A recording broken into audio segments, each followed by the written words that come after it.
आप सुन रहे हैं किसान वाणी कार्यक्रम पंजाब यूनिवर्सिटी के अपने community radio station radio Jyotirgamay 91.2 megahertz पढ़ो और पढ़ाओ पर। और मैं हूं आपकी होस्ट और दोस्त प्रियंका शर्मा। स्वागत है आप सभी का किसान वाणी कार्यक्रम में।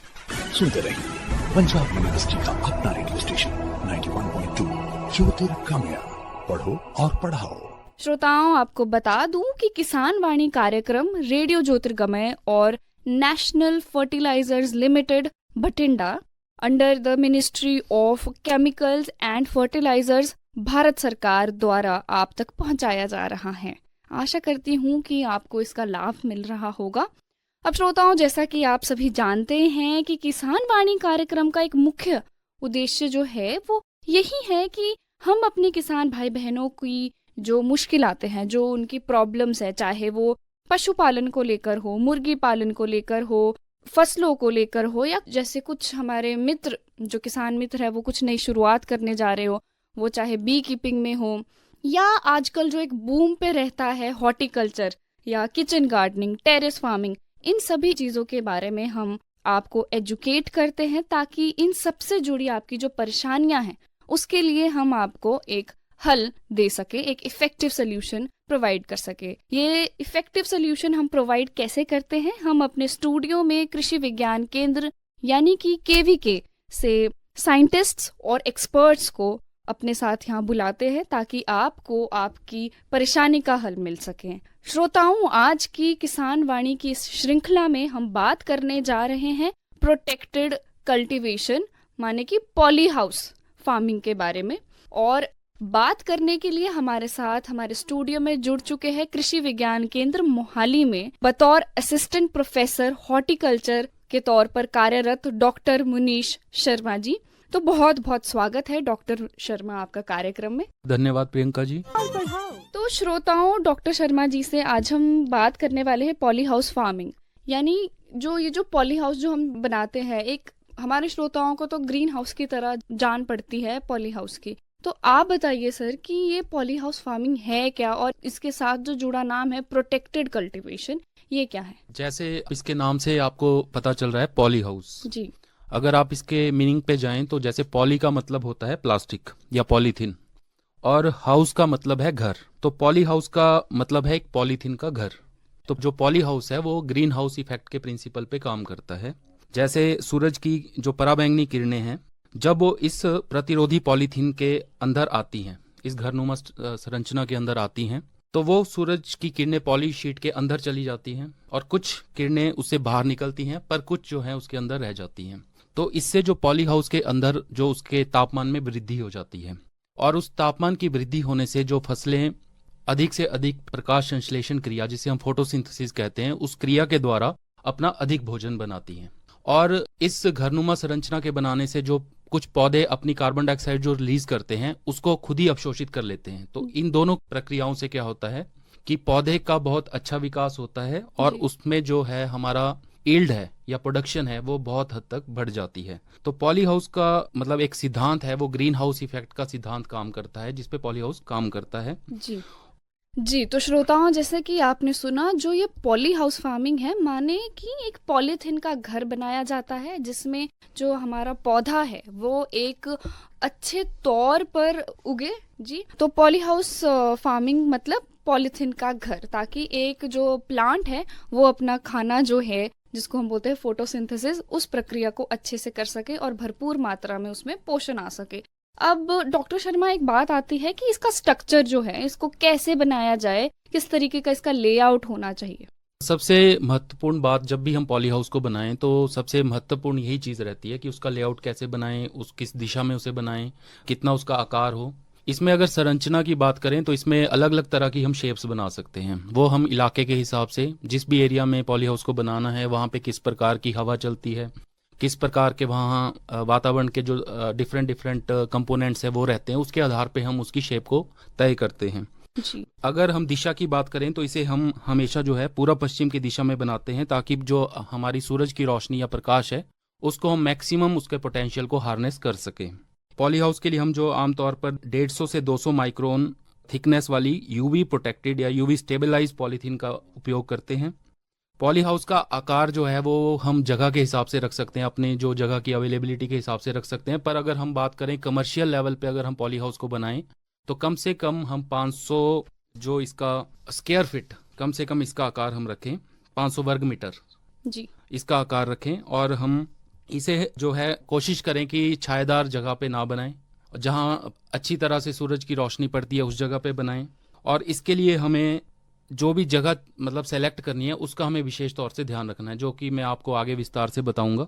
तो मुख्य तौर पे इसके लिए हमें मतलब इसका ध्यान यही रखना है कि जो इसका आकार है वो हम अपने इलाके के जो वातावरण के कंपोनेंट्स हैं डिफरेंट, जी। उनके हिसाब से हम इसे बनाएं। जी। तो श्रोताओं, जैसा कि आपने सुना, अगर आप भी सोच रहे हैं पॉली हाउस बनाने की तो ध्यान रखें कि पूर्व पश्चिम वाली डायरेक्शन में ही इसको बनाएं, छायादार जगह में ना बनाएं। और जो आप प्लास्टिक जो यूज करेंगे 150 से 200 माइक्रोन का उसकी थिकनेस होनी चाहिए।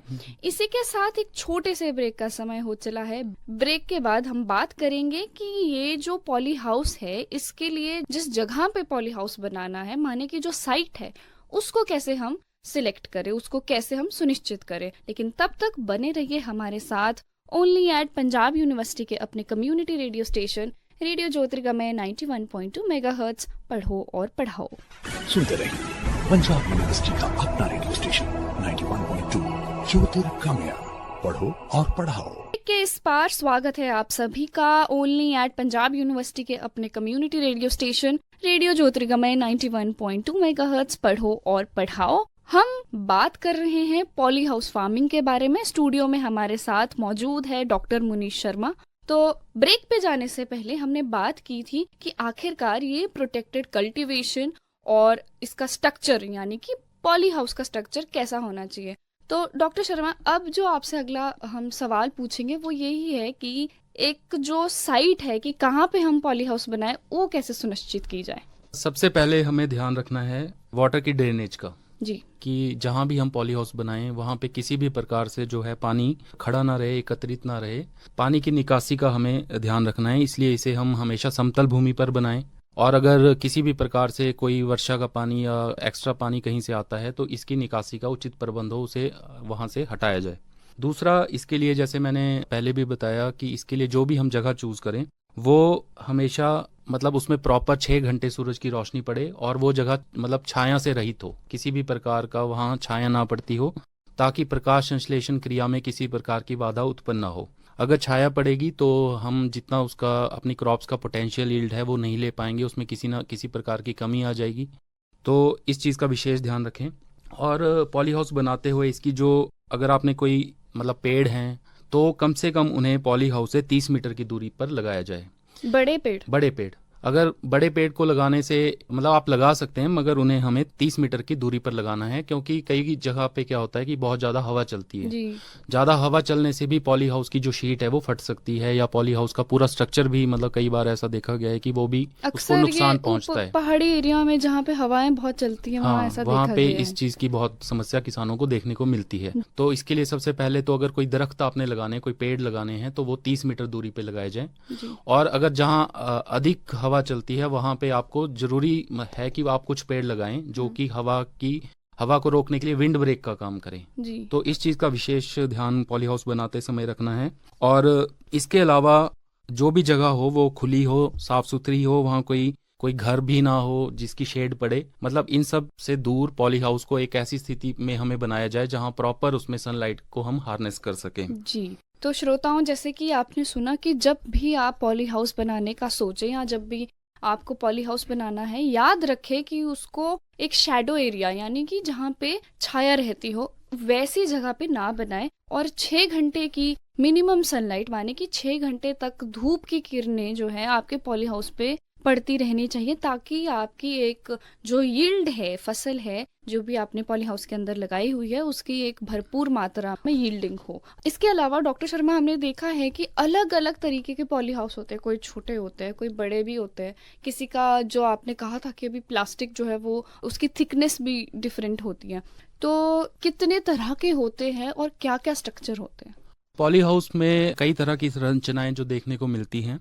इसमें सबसे पहले तो है एक fully climate control poly house. इसमें क्या रहता है, इसमें सर्दियों में इसे गर्म रखा जाता है और गर्मियों में इसे हम ठंडा रखने का प्रयत्न करते हैं, ताकि जो भी फसल उसमें लगाएं उसके अनुसार उसमें हम वातावरण उसे प्रदान कर सकें। जी। फुली क्लाइमेट कंट्रोल जो संरचना है, इसका एक जो महत्वपूर्ण अंग है वो है बिजली, क्योंकि इसको सुचारू रूप से चलाने के लिए हमेशा बिजली की ज़रूरत पड़ती है। तो इसमें हम सर्दियों में अगर जिस एरिया में ज़्यादा कड़ाके की ठंड पड़ती है, बहुत ज़्यादा सर्दी रहती है, तो वहाँ हमें पॉली हाउस के अंदर हीटर्स लगाने पड़ते हैं जी। ताकि हम फसल का जो है उपयुक्त तापमान उसे दे सकें। अगर जिन इलाकों में बहुत गर्मी पड़ती है मगर फिर हमें फसल लेनी है, तो उन इलाकों में हमें अंदर जो है फैन एंड पैड सिस्टम वाले कूलर्स लगाने पड़ते हैं, तो वो जो अनावश्यक जो अंदर की गर्म हवा है उसे बाहर निकालते हैं। तो इस पॉली हाउस का एक जो महत्वपूर्ण अंग रहता है बिजली का, और इसमें क्या है कि ये फुली क्लाइमेट कंट्रोल करता है, तो इसमें खर्चा भी इसको बनाने में लागत इसकी अधिक आती है। इसके अलावा एक दूसरा पॉली हाउस है, उसे semi climate control poly house हम कहते हैं, जिसको हिंदी में हम कह सकें प्राकृतिक संवहित पॉली हाउस। जी। इसमें जो है जो फुली क्लाइमेट कंट्रोल है उससे थोड़ा कम खर्चा आता है। इसमें सिर्फ हम फैन एंड पैड सिस्टम लगाते हैं ताकि गर्मियों के मौसम में जो है हम अधिक गर्म हवा को पॉली हाउस से बाहर निकाल सकें। तो इसमें हम फैन एंड पैड सिस्टम लगाते हैं और पॉली हाउस के जो टॉप वाले साइड में उसमें वेंट्स रख देते हैं। साइड वाले दीवारों पे हम जो है एक नेट लगाते हैं, तो उस नेट से जो है ऑटोमेटिकली जो हम गर्म हवा को बाहर निकाल देते हैं और अंदर पॉली हाउस में जो है फसल के लिए उपयुक्त जो है वातावरण बन जाता है। जी। एक तीसरे प्रकार की संरचना है जिसको हम कहते हैं नेचुरली वेंटिलेटेड, जी। जिसमें कि हमें ना किसी हीटिंग सिस्टम की ज़रूरत पड़ती है, ना किसी हमें fan and pad cooling system की ज़रूरत पड़ती है। इस पॉली हाउस का सबसे कम लागत वाला ये माना जाता है तीनों में से अगर हम बात करें। इसमें हम बहुत ही कम मतलब लागत में अच्छा उत्पादन ले सकते हैं। तो जो एक मध्यम वर्ग के या छोटे किसान वीर हैं उन्हें हम सलाह देते हैं कि आप जो है नेचुरली वेंटेड पॉली हाउस को ज़्यादा से ज़्यादा लगाएं और मतलब खेती में कम से कम लागत से अधिक मुनाफा कमाएं। जी। इसके अलावा कुछ 2-3 स्ट्रक्चर और रहते हैं। एक नेट हाउस होता है जिसमें हम सिर्फ एक नेट का स्ट्रक्चर होता है, एक नेट का घर हम बनाते हैं जी। और इसमें हम कुछ सब्जियां जैसे कि बैंगन इत्यादि की खेती कर सकते हैं। तो इसे हम इसलिए लगाते हैं क्योंकि बैंगन में आप देखेंगे काफ़ी प्रकार के कीड़े और बीमारियों का प्रकोप रहता है। खासतौर पे बैंगन में एक कीड़ा निकलता है, वो कीड़ा जो है बैंगन की फसल को काफ़ी प्रभावित करता है। अगर आप नेट हाउस में इसकी खेती करें तो आपको जो उस कीड़े की रोकथाम करना काफ़ी आसान हो जाता है और जो उसकी रोकथाम पे लागत आती है वो भी बहुत हद तक कम हो जाती है, तो किसानों को अधिक से अधिक मुनाफा हो जाता है। जी। इसके अलावा एक लो टनल्स भी आती हैं जो एक घरनुमा ही संरचना होती है मगर इनकी जो हाइट काफ़ी कम होती है। जी। इन लो टनल्स में हम अपने पौधों की पनीरी तैयार कर सकते हैं और कुछ हम कई बार जब कड़ाके की ठंड पड़े या कोहरा पड़ता है उस समय अपनी फसल के ऊपर हम लो टनल बना के उन्हें भी जो है इस वातावरण के इस उतार चढ़ाव से बचा सकते हैं। तो सर ये जो लो टनल वाला ये क्या गर्मियों में हम नहीं यूज़ कर सकते? लो टनल का हम मुख्य तौर पे सर्दियों में यूज़ करते हैं, क्योंकि अगर हम गर्मियों में यूज़ करेंगे तो इस लो टनल में बहुत ज़्यादा टेम्परेचर राइज कर जाएगा। जी। तो जो फसलों के लिए हानिकारक हो सकता है, इसलिए लो टनल को हम सर्दियों के लिए ही रखते हैं। जी। तो श्रोताओं, जैसे कि आपने सुना कि कितने प्रकार के हमारे पॉली हाउस और उनके स्ट्रक्चर हो सकते हैं। Fully climate control poly houses होते हैं, semi climate control poly houses होते हैं। हालांकि यहाँ पे खर्चा थोड़ा ज़्यादा होता है, तो जो मध्यम वर्गीय किसान हैं वो नेचुरली वेंटिलेटेड पॉली हाउसेज बना सकते हैं, नेट हाउसेज बना सकते हैं, लो टनल्स खासकर जो कि सर्दियों में कामयाब रहती है वो भी बना सकते हैं। एक छोटे से ब्रेक का समय हो चला है। ब्रेक के बाद हम बात करेंगे कि कौन कौन सी सब्जियां हैं वो हम पॉली हाउस में उगा सकते हैं। लेकिन तब तक आप बने रहिए हमारे साथ पंजाब यूनिवर्सिटी के अपने community radio station radio Jyotirgamay 91.2 megahertz पढ़ो और पढ़ाओ पर। सुनते रहिए पंजाब यूनिवर्सिटी का अपना रेडियो स्टेशन 91.2 ज्योतिर्गमय पढ़ो और ब्रेक के इस पार स्वागत है आप सभी श्रोताओं का। आप सुन रहे हैं किसान वाणी कार्यक्रम पंजाब यूनिवर्सिटी के अपने community radio station radio Jyotirgamay 91.2 megahertz पढ़ो और पढ़ाओ पर। हमारे साथ बने रहने के लिए बहुत धन्यवाद। आज के कार्यक्रम में हम बात कर रहे हैं डॉक्टर मुनीश शर्मा जी से, जो कि असिस्टेंट प्रोफेसर हॉर्टिकल्चर कृषि विज्ञान केंद्र मोहाली में कार्यरत हैं। हम बात कर रहे हैं पॉली हाउस फार्मिंग के बारे में कि किस तरीके से आप पॉली हाउस बना सकते हैं, कितने तरीके के आप बना सकते हैं। और ब्रेक पे जाने से पहले हमने ये सारी बातें की, अब बात करेंगे कि पॉली हाउस में उगा क्या सकते हैं। तो सर आप बताइए कि कौन कौन सी सब्जियां जो है सही रहती है पॉली हाउस में उगाने के लिए। पॉली हाउस की अगर बात करें तो पॉली हाउस में सबसे पहले मैं ये बताना चाहूँगा कि बहुत लिमिटेड ऑप्शन है सब्जियों में। अगर बात करें इसमें हम सिर्फ जो आर्थिक आधार पे अगर हम बात करें जो मुनाफा दे सकती हैं वो एक टमाटर की फसल है जी एक शिमला मिर्च की फसल है और एक खीरा की फसल है जी कुकुम्बर। इन तीनों फसलों को सर्वाधिक तौर पे जो है पॉली हाउस फार्मिंग करने के लिए रिकमेंड किया जाता है। इसके अलावा कई प्रकार के सजावटी फूल या फिर फलदार जो हमारी नर्सरी भी हम तैयार कर सकते हैं। जी। कुछ मेडिसिनल प्लांट्स की भी हम कल्टीवेशन कर सकते हैं। पर सब्जियों में मुख्य तौर पे जो टमाटर, कलर्ड कैप्सिकम और कुकुम्बर, जी इन तीनों फसलों की कल्टीवेशन की जाती है।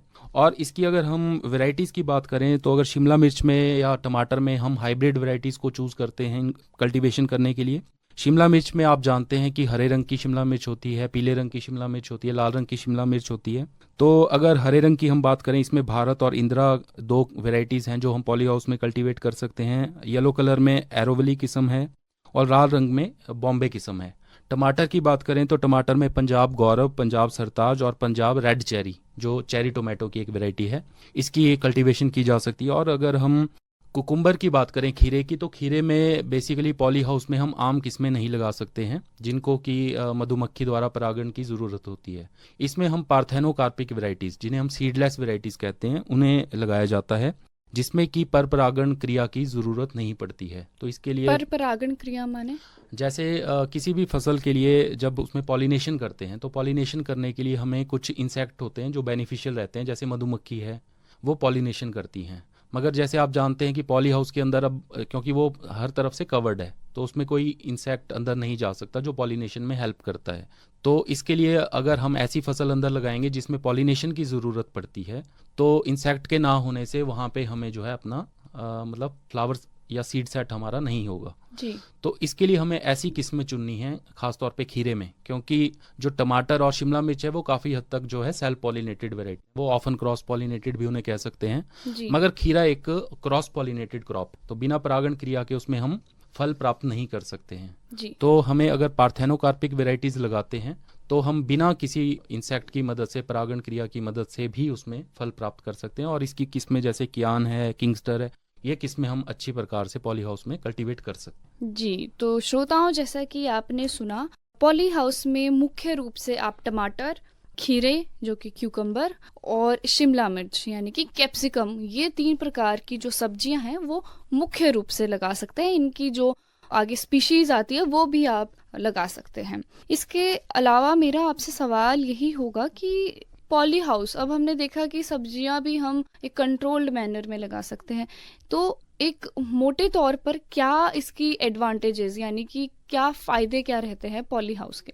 पॉली हाउस का सबसे पहला फ़ायदा जो हम मानते हैं वो ये है कि इसमें हम ऑफ सीजन कल्टीवेशन कर सकते हैं, जी क्योंकि इसमें हम वातावरण को काफ़ी हद तक जो है नियंत्रण में कर सकते हैं। अगर जैसे हम बात करें, जैसे मैंने पहले भी कहा, जहाँ ज़्यादा ठंड पड़ती है वहाँ हम इसमें मतलब गर्मियों वाली फसलें लगा सकते हैं, क्योंकि इसके जी। अंदर हम गर्मी मतलब कि उसको उस तरह की कंडीशंस Climate प्रोवाइड कर सकते हैं, condition, क्लाइमेट को जी। कंट्रोल कर सकते जी। हैं। तो इसमें सबसे पहला फ़ायदा यही है, हम ऑफ सीज़न कल्टीवेशन कर सकते हैं। और जैसे कि आप जानते हैं, ऑफ सीज़न जब कल्टीवेशन की जाती है तो उसमें मुनाफे की दर बढ़ जाती है, क्योंकि जब ऑफ सीज़न होता है किसी भी फसल का, उस समय उसका बाजार में अच्छा रेट मिलता है, जी तो इससे एकदम से मुनाफा बढ़ जाता है। दूसरा इसका फ़ायदा रहता है कि इसमें, जैसे मैंने पहले बताया, ग्रीन हाउस इफेक्ट की वजह से प्लांट्स जो है बहुत ज़्यादा अच्छे से उनमें फोटोसिंथेसिस होती है, वो बहुत अच्छे से अपना फूड जो है मतलब बना पाते हैं, जिससे कि हमारी प्रोडक्टिविटी, यील्ड बढ़ जाती है। जी तो इसमें हमें यील्ड वाइज भी काफ़ी फ़ायदा होता है। कई बार ऐसा भी देखा गया है कि 10-10 गुना अधिक हम अगर सामान्य खेती कर रहे हैं, ओपन में कल्टीवेशन कर रहे हैं, उससे 10-10 गुना अधिक हम पॉली हाउस में अपना यील्ड ले सकते हैं, जिसका अल्टीमेटली बाजार में ज़्यादा मूल्य मिलता है। लेकिन सर, अक्सर इसके साथ ये बात आती है कि क्या पॉली हाउस में जो ग्रो हो रहे हैं पौधे हैं, क्या सब्जियां ज़्यादातर तौर पर, क्या उनमें मिनरल्स और जितने भी हर तरीके के, हम कहते हैं उनको मोटे तौर पर, कि वो स्वस्थ नहीं होती खाने के लिए, क्या ऐसा है सर?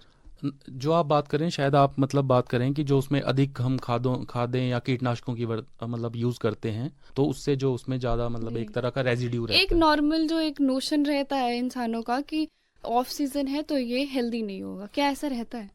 हेल्दी का तो हम नहीं कह सकते हैं, मगर हाँ कई बार हम ये जरूर देखने में आया है कि जो ऑफ सीजन क्रॉप होती है उसके टेस्ट में, अगर आप एक सीजनल क्रॉप की बात करें, उसके टेस्ट में कुछ कमी पाई जाती है, क्योंकि जी। उसमें वो टेस्ट डेवलप नहीं हो पाता है जो एक सीजनल क्रॉप में सीजन होता है। तो क्रॉप में थोड़ा होता है। टेस्ट के मामले में तो हमें है कि इसमें थोड़ा सा कुछ लोगों की ओपिनियन है कि कम उसमें होता है, बट बाकी चीज़ें तो लगभग वो सामान्य क्रॉप की तरह ही होती हैं। जी जी।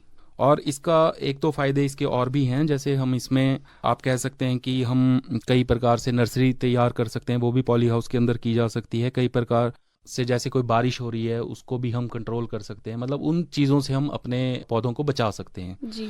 और एक इसका जो मुख्य तौर पे फ़ायदा देखने में आया है, क्योंकि पॉली हाउस में हम क्लाइमेट या टेम्परेचर ज़्यादा, क्लाइमेट को अच्छी तरह कंट्रोल कर सकते हैं, टेम्परेचर को बढ़ा सकते हैं, तो इसमें हम क्रॉप को बहुत जल्दी मतलब अर्लीनेस उसमें हम कर सकते हैं, ऐड कर सकते हैं। मतलब कोई क्रॉप हम अगर पॉली हाउस में लगा रहे हैं तो वो आम फसल की अपेक्षा कुछ जल्दी तैयार हो जाती है, और जल्दी तैयार होने से भी उसके मार्केट में अच्छा उसका जो है प्राइस हमें मिल जाता है। तो जी। ये सारे फायदे पॉली हाउस में खेती करने के हैं। जी, तो श्रोताओं, जैसे कि आपने सुना, अगर आप पॉली हाउस फार्मिंग करते हैं, आप ऑफ सीजन कल्टीवेशन कर सकते हैं। आपकी जो भी आप फसल लगा रहे हैं उसकी यील्ड जो है, जैसे कि डॉक्टर शर्मा ने कहा, तिगुनी भी हो जाती है।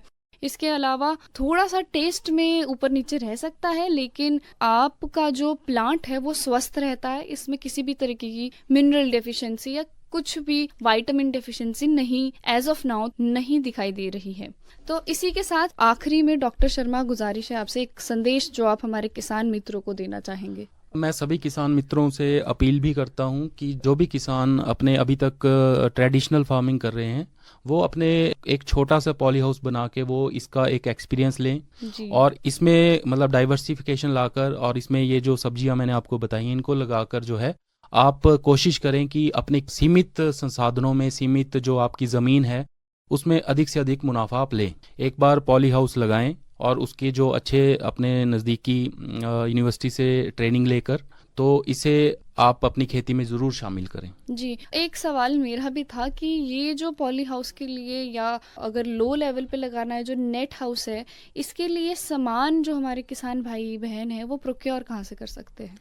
इसके लिए काफ़ी जो अपने आप, सबसे पहले आप अपने बागवानी अधिकारी से मिलें, जो भी आपके ज़िले का बागवानी अधिकारी है, वो आपको बताएंगे कि जो इसके लिए कुछ सरकार द्वारा कुछ कंपनीज जो हैं उन्हें ऑलरेडी मतलब सिलेक्ट किया जाता है। जी। तो उन बागवानी अधिकारी से मिलके आप उन कंपनीज का पता कर सकते हैं कि कौन जो है उन्होंने रिकमेंड वो कर देंगे कंपनीज, जी। तो उनकी मदद आप ले सकते हैं पॉली हाउस लगाने के लिए। जी, तो श्रोताओं, जैसे कि आपने सुना, अगर आप भी पॉली हाउस फार्मिंग की ओर बढ़ रहे हैं तो आप अपने नज़दीकी बागवानी अधिकारी से बात करें, और जिस तरीके से वो आपको डायरेक्शंस देते हैं उस तरीके से आप अपना पॉली हाउस या एक कमर्शियल लेवल पे या एक अपने छोटे लेवल पे इस्टेब्लिश कर सकते हैं। इसी के साथ आज के कार्यक्रम को यहीं विराम देती हूँ। मिलूंगी आपसे अगले कार्यक्रम में। बात करेंगे टेरिस गार्डनिंग के बारे में, जो कि आजकल बहुत ज्यादा बूम पे है, और खासकर हमने शहरों पे देखा है कि अपने टेरिस पे गार्डनिंग कर रहे हैं लोग। इस बारे में बात करेंगे अगले एपिसोड में, लेकिन तब तक आप सुनते रहिए पंजाब यूनिवर्सिटी के अपने कम्युनिटी रेडियो स्टेशन पढ़ो और पढ़ाओ। धन्यवाद।